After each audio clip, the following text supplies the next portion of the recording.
Learning to summarize someone else's argument or piece of writing will be one of the most helpful skills you will acquire while in college.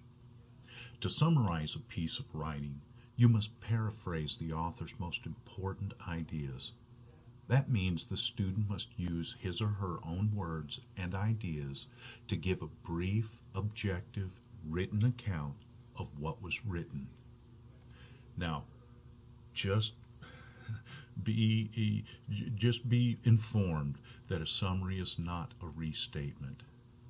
A summary is not a restatement. A summary is not a restatement.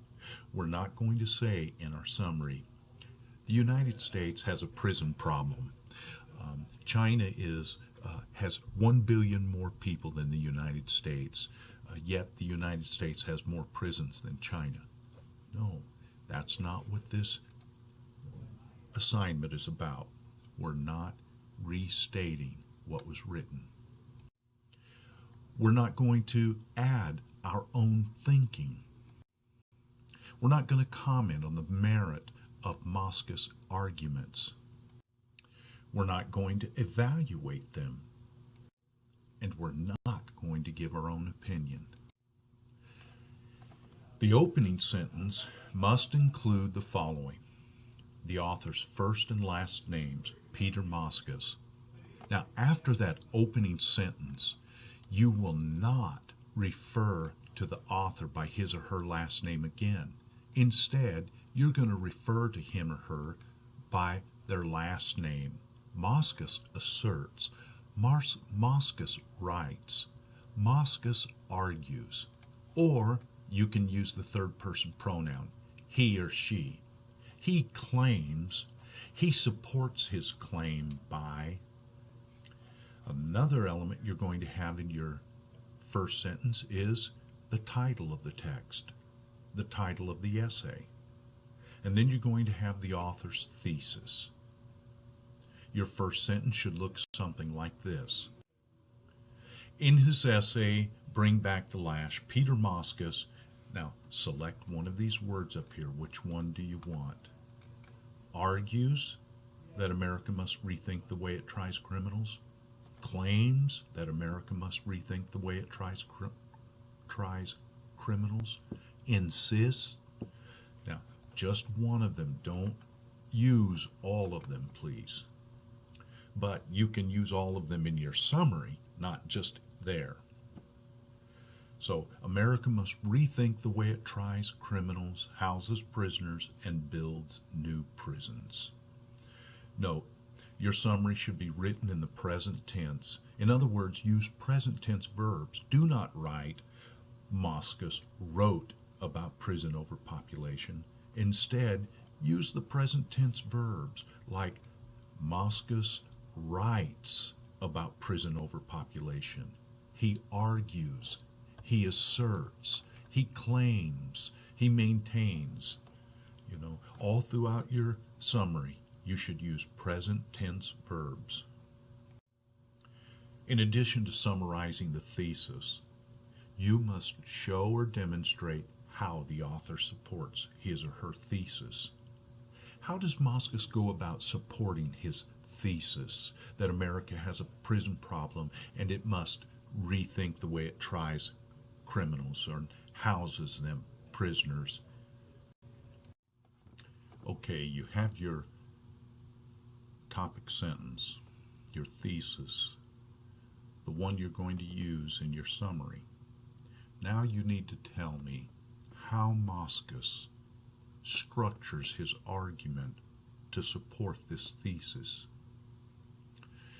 So in your summary, you're going to say something like, Moskos uses a number of examples from history and modern culture and makes 3 separate claims to support his thesis. First, he argues America's shift from a punitive model of justice to a therapeutic model resulted in the stunning number of prisons we have today. Second, America's contribution to the prison overpopulation problem ensures the prisons will always be full of people or prisoners.